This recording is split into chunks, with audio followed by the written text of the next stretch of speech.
Welcome मित्रांनो, भारताच्या इतिहासात काही व्यक्ती अशा जन्मतात की त्यांच्या जन्माने युग बदलते. त्यांच्या विचारांनी, संघर्षांनी आणि कर्तृत्वाने समाजाचा चेहराच बदलतो. अशाच महामानवांपैकी सर्वात तेजस्वी व्यक्तिमत्व म्हणजे डॉक्टर बाबासाहेब भीमरावजी आंबेडकर. महामानव का म्हणायचं, तर कारण त्यांनी स्वतःवर झालेले अन्याय सहन करूनही समाजात समतेची ज्योत लावली. ते म्हणायचे, शिका, संघटित व्हा आणि संघर्ष करा. एक क्षण श्री भीमरावांचे स्मरण, मनात उजळते हजार सूर्यांचे तेज. संघर्षातून उभा राहिलेला महामानव जगाला दिला समतेचा अनमोल संदेश. डॉक्टर आंबेडकर यांचा जन्म 14 एप्रिल 1891 रोजी मध्य प्रदेशातील महू, सध्याचे महू येथे झाला. त्यांचे वडील रामजी मालोजी सकपाल ब्रिटिश सैन्यात सुभेदार होते. आई भीमाबाई सौम्य, संस्कारशील आणि श्रद्धावान होत्या. त्यांचे कुटुंब महार समाजातील होते. त्या काळी सामाजिक रूढी अत्यंत कठोर होत्या आणि जाती आधारे अपमान, अन्याय, असमानता रोजचीच बाब होती. मित्रांनो, लहानपणी भीमरावांनी खूपच अपमान सहन केले. शाळेत त्यांना वर्गात आत बसू दिले जात नव्हते. पाणी प्यायचं असलं तर कुणीतरी उंचावरून पाणी ओतायचं. घागर, भांडी, टेबल, खुर्ची हाताळू देत नसत. एकदा तर भीमराव आणि त्यांचे भाऊ गावाबाहेर जात होते. तासन त्यांना घ्यायला गाडी येणार होती, परंतु गावकऱ्यांनी त्यांना गाडीला स्पर्श करू दिले नाही. तासन उन्हात उभे राहिले. लहान वयातच अनुभवलेला हा अन्याय त्यांच्या मनात बदलाचा प्रखर संकल्प बनून पेटला. बालपणीचे दुःख असूनही भीमराव शिक्षणाच्या बाबतीत अतिशय जिद्दी होते. त्यांच्या बुद्धीची चमक शिक्षकांना जाणवली, त्यामुळे त्यांनी शिक्षणासाठी मदतही केली. एल्फिन्स्टन हायस्कूल, मुंबई येथून त्यांनी मॅट्रिक केली. पुढे एल्फिन्स्टन कॉलेज, इंटरमिजिएट व पदवी घेतली. ते पहिले महार विद्यार्थी ज्यांनी या कॉलेजमध्ये प्रवेश मिळवला होता. जगाला अचंबित करणारा प्रतिभावंत बरोड्याचे महाराजा सयाजीराव गायकवाड यांनी भीमरावांना परदेशात शिक्षणासाठी शिष्यवृत्ती दिली. कोलंबिया विद्यापीठ, अमेरिका, तेथे त्यांनी अर्थशास्त्र MA, PhD पूर्ण केले. नंतर London school of economics, MSc आणि DSc पदव्या मिळवल्या. ग्रेज इन लंडन येथे त्यांनी बॅरिस्टर ॲट लॉ ही कायद्याची पदवी पूर्ण केली. या सर्व पदव्या मिळवताना त्यांनी जगाला दाखवून दिले, परिस्थिती कितीही कठीण असली तरीही प्रतिभा आणि मेहनत थांबवू शकत नाही. परत भारतात आल्यावर ते वकिली, अध्यापन, लेखन, समाजकार्य अशा विविध क्षेत्रात उतरले. ते म्हणाले, समाजाच्या अंधाराला प्रकाश देण्यासाठी शिक्षण ही आग मी पेटवलीच पाहिजे. ते अस्पृश्यता, जातीभेद, सामाजिक अन्याय याविरुद्ध उभे राहिले.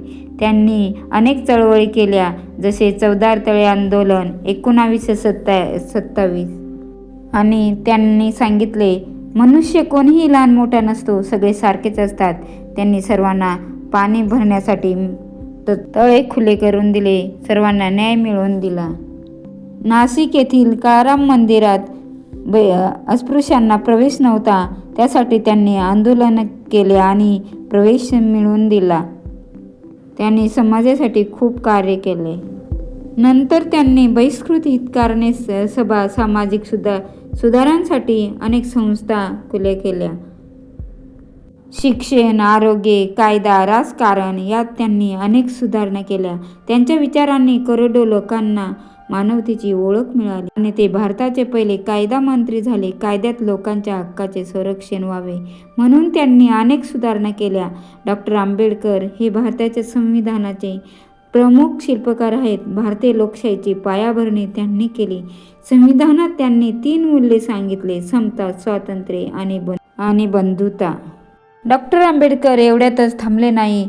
त्यांनी महिलांच्या हक्कासाठी लग्न, घटस्फोटित संपत्ती, शिक्षण, महिलांना अधिकार यासारख्या अनेक समस्या सोडवण्याचं खूप मोठं कार्य केले. हिंदू कोड बिल, आधुनिक भारतातील महिलांचे स्वातंत्र्य यासाठी त्यांनी खूप मोठे कष्ट घेतले आणि त्यांनी कायदा निर्माण केला. 14 ऑक्टोबर 1956 रोजी त्यांनी नागपूर येथे लाखो अनुयायांसह बौद्ध धर्म स्वीकारला, कारण बौद्ध धर्मात समता, विचार स्वातंत्र्य, करुणा होती. त्यांनी म्हटले, मी माझ्या धर्मात जन्मलो पण मरणार नाही. त्यांनी समाजाला मानवतेचा संदेश दिला. शिक्षण हेच सबळ शस्त्र आहे. त्यांनी सांगितले की कोणताही मनुष्य जाती धर्माने लहान मोठा नसतो. त्यांनी म्हटले, शिका, संघटित व्हा आणि लढा, तरच तुमचं भविष्य उज्ज्वल होईल. 6 डिसेंबर रोजी बाबासाहेबांनी या जगाचा निरोप घेतला. हा दिवस आपण महापरिनिर्वाण दिन म्हणून स्मरतो, पण त्यांची शिकवण आजही आपल्यामध्ये जिवंत आहे. देशभरातून लाखो लोक त्यांना निरोप देण्यासाठी एकवटले. त्यांचे विचार, त्यांच्या चळवळी, त्यांची शिकवण आजही जिवंत आहे आणि पुढील अनेक पिढ्यांसाठी ते मार्गदर्शक ठरणार आहे. त्यांनी जनतेला संदेश दिला की जात ही मानवतेवरची सर्वात मोठी जखम आहे आणि त्याच्यावर एकच औषध, ते म्हणजे शिक्षण. राजकारण हे गुलाम बनवते, शिक्षण मोकळं करते. डॉक्टर बाबासाहेब आंबेडकरांचे जीवन म्हणजे संघर्ष, जिद्द, ज्ञान, मानवता. ते फक्त एका समाजाचे नव्हते, ते संपूर्ण भारताचे, संपूर्ण मानवतेचे मार्गदर्शक होते. संघर्षातून घडला ज्योत, उजळली धरती सारी. बाबासाहेबांचे विचार वाऱ्यासारखे करतात मन शुद्धी भारी, मन शुद्धी भारी. जय भीम. धन्यवाद. Thank you for watching guys.